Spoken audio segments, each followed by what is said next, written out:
Hello investors. So today we are going to talk about even at 60p why Apollo Hospital may be a buy. Okay, hear me out. So first of all, I'm not a SEBI registered investment advisor. These are just my personal views and I'm just sharing it because I was researching this company a few days ago. Okay, so before diving into Apollo Hospital, let's talk about gaps in Indian healthcare system and why the aggressive capacity additions by Apollo as well as other hospital chains might be justified. So to start with, as you can see, like India has 20% of the global population, but shockingly only 16 beds per 10,000 people versus 29 beds globally. Also, India has lack of doctors and nurses, which you can see, like we have like 7.4 doctors versus 16 globally and 18 nurses versus 40 globally, meaning hospitals are already overstretched. There is a huge supply demand gap, and I think which is being addressed by these hospital chains. So now what this leads to is long waiting times, crowded hospitals, and difficulty in getting quality care. So uh, another point, like on the demand side, diseases like diabetes, heart issues, and cancer are rising fast, increasing demand even more. So overall, the demand is exploding, but supply is still catching up. This is why the hospital sector has a huge headroom for growth and expansion in India. Okay, now coming to Apollo Hospitals, the name might suggest it is a hospital chain, but actually it is a healthcare conglomerate. Hospitals, pharmacies, daycare centers, children hospitals, dialysis centers, online consultation, online medicine delivery, you name it. Apollo is either the leader or one of the leaders in each of the segments it operates. And that highlights its market cap too. It's the only Indian hospital chain included in Nifty 50 due to its massive market cap of more than 1 lakh crore. So scale and diversified business are two major factors on which a business is evaluated, and these two are strong suits of this healthcare giant. So what I'm going to do in this video is strip down the each of the segments of this company, Apollo Hospitals. So what I'm going to start with is their healthcare services. Healthcare services basically their hospital business. So think about this. Whenever someone in your family needs serious treatment, hospital bills are huge, right? That's exactly where companies like Apollo Hospitals make money. Apollo currently has more than 8,000 operating beds and did over 18,000 crores in just 9 months of financial year 26. Now the revenue comes from two parts, inpatient and outpatient. So basically inpatient is when you get admitted, higher bill per patient. Outpatient is you just visit the hospital, get some tests done, get your medicines and come back home. So this is lower bill, but of course higher volume. So now here's the real growth story for Apollo. Apollo is planning to add more than 3,500 beds in the next 5 years. That's over 30% increase in capacity. Combine that with rising healthcare cost, more complex treatments, and better utilization of existing beds.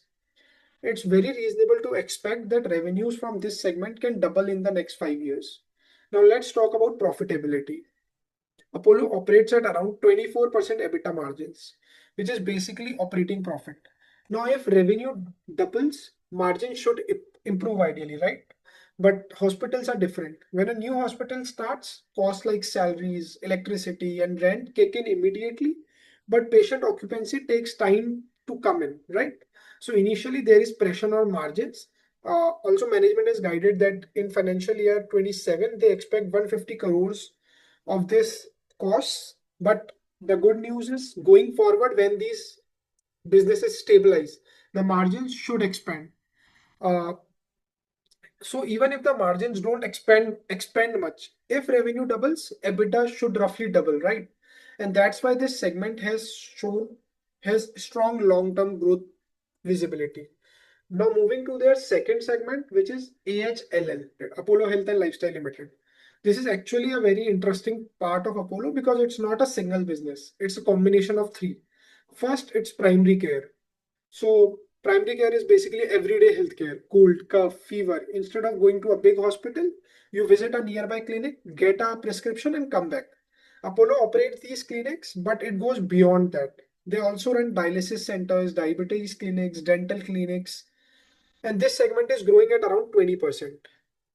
To understand why, see, the reason is simple. People prefer convenience. Visiting a hospital can be time consuming and sometimes intimidating, like seeing patients, and like some people are, get a little discomfort by seeing all of these things.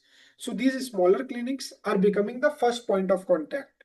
Second is diagnostics. This is where you get tests, blood tests, vitamin checks like B12, D3 scans, etc.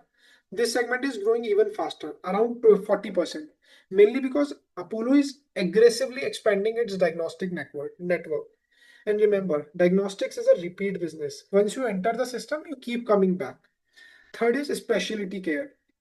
This includes focus centers like children's hospital and fertility clinics, niche high need areas. Now, overall, this AHL segment operates at lower margins, around 10% EBITDA. But here's the important insight. This segment is not just about profits. It's actually a feeder for Apollo hospitals.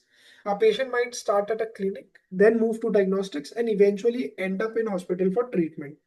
So while margins are lower, this segment is a very strong growth engine and helps build a full healthcare ecosystem. Now coming to final segment, HealthCo. If you follow this company, you know what's going on here. But if you don't, no worries. I will of course tell and like share what is covered in this segment. So when I started this video, I said Apollo is a healthcare conglomerate. So how can they not have a pharmacy, right? What benefit is of going to a doctor if you don't get medicine? It's like coming to Jaipur and not having a kachori. So this segment is pharmacy, online as well as offline. But important part is almost 80% of their sales in this segment are from offline pharmacy and 100% of profits are from offline pharmacy. The online business, just like any other online business, is burning cash. But good news is management has guided that the online business should break even in first half of the next year. Now, what's cooking here is management has decided to demerge this segment and list it as a separate company. Demerger basically means company will separate this business from its current business, and then this business will no longer be part of Apollo Healthcare, and it will trade on exchange under a different name. Now, if you're wondering what does that mean for an investor of Apollo Healthcare, well, this can unlock value. But how exactly it impacts investors?